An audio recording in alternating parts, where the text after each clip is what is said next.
Parlons du doigt de Dieu. Alléluia. Donc quand le prophète est monté, le jeune serviteur est monté 7 fois. Il monte, il voit rien. Il monte, il voit rien. Après, il voit la main de Dieu. Et là, elle peut prendre beaucoup de temps pour voir. Parce que la Bible dit que le bras de Dieu, Ésaïe chapitre 53, verset 1. Qui a cru à ce qui nous était annoncé? Qui a reconnu le bras? C'est-à-dire le bras, il y a la main là-dedans, tout ça. Là. Qui a reconnu le bras de Dieu? Et puis il continue en décrivant, quand les gens ne reconnaissent pas, ne voient pas la main de Dieu. Il dit, il ne voit pas parce que, il leur dit ici, la main s'élève faiblement. Quand le fils du prophète a vu lui, il dit, c'était un petit nuage. Il dit, quand Dieu agit, ça vient très faible. C'est pour ça que les gens ne reconnaissent pas vite. Il dit, il s'est dit comme un jeton qui sort d'une tête desséchée. Il n'avait ni beauté. Donc, le bras de Dieu, quand le doigt de Dieu arrive, il n'est pas beau à voir. Et ça déçoit beaucoup de gens. Il n'avait ni beauté, il n'avait ni éclat. Quand Dieu commence à agir, c'est pas éclatant. La main de Dieu n'est pas éclatante. C'est pour ça qu'il faut monter souvent plusieurs fois pour pouvoir discerner que Dieu a commencé à agir.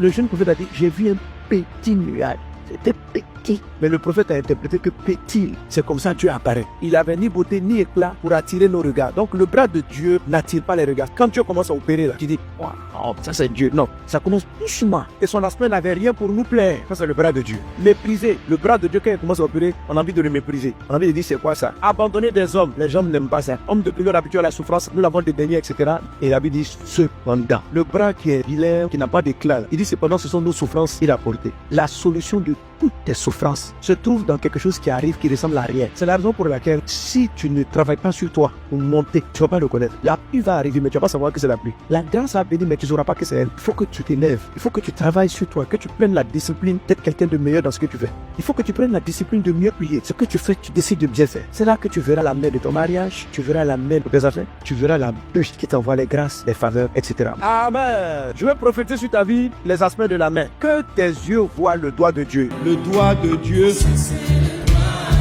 Je suis en train de dire que le doigt de Dieu s'est levé sur ta vie. Le doigt de Dieu.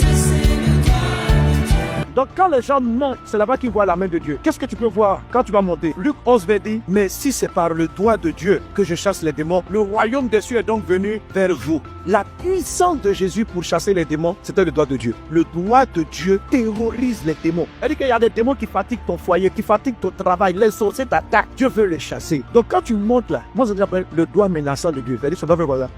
Je vois le doigt de Dieu parler aux démons pour dire, hey, lui là c'est mon fils, hein, toi. C'est le doigt, ça c'est le doigt, c'est le doigt, c'est le doigt de Dieu. Je vois le doigt de Dieu, le doigt qui menace tes ennemis, le doigt qui menace les ténèbres, le doigt qui chasse les démons, le doigt de Dieu.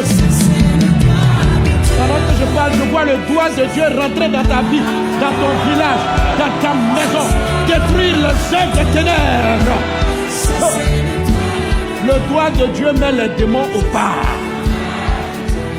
Le doigt menaçant de Dieu, c'est lui qui a délivré Israël de l'Égypte. C'est encore une victoire. Vous savez, l'esclavage de l'Égypte, c'est plus que des démons. C'est 400 ans. Quand vous êtes esclave pendant 400 ans, votre cerveau même est corrompu. Votre système de pensée est corrompu. Vos attitudes sont corrompues. Le doigt de Dieu traite ça. En Exode chapitre 8, verset 19, les magiciens de Pharaon, les sorciers, ils ont dit à Pharaon, c'est le doigt de Dieu. Elle dit que ce qui est en train de nous frapper en Égypte, ici on ne comprend plus rien là. C'est pas la face de Dieu. Hein. C'est-à-dire, Dieu met son doigt dans ton affaire.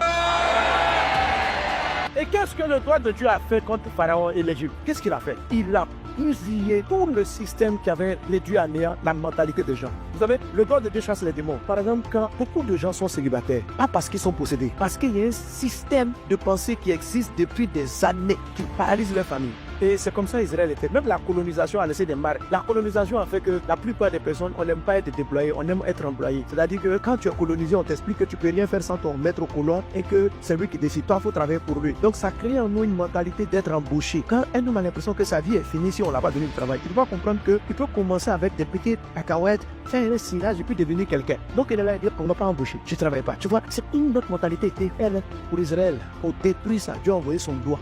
Les sorciers garants de l'esclavage mental. On dit en Pharaon, ça c'est le doigt de Dieu. Je vois le doigt de Dieu arriver dans ta vie. La mentalité qui fait que tu n'arrives pas à te marier. La mentalité qui fait que tu n'arrives pas à travailler. La mentalité qui fait que tu n'arrives pas à évoluer. La mentalité qui fait cela. Les forteresses sont renversées par le doigt de Dieu. Oh, le doigt de Dieu. Oh mon Dieu, merci pour ton doigt qui agit dans cette église. Je vois le doigt, la main de Dieu opérer parmi nous et briser les forteresses. Les forteresses qui rattachent tes serviteurs et tes servantes au péché, aux limitations. Je sais que ton doigt, si tu m'as donné cette parole, c'est pour libérer ta puissance dans ce lieu. Et que ta puissance par ton doigt agisse maintenant dans le nom de Jésus.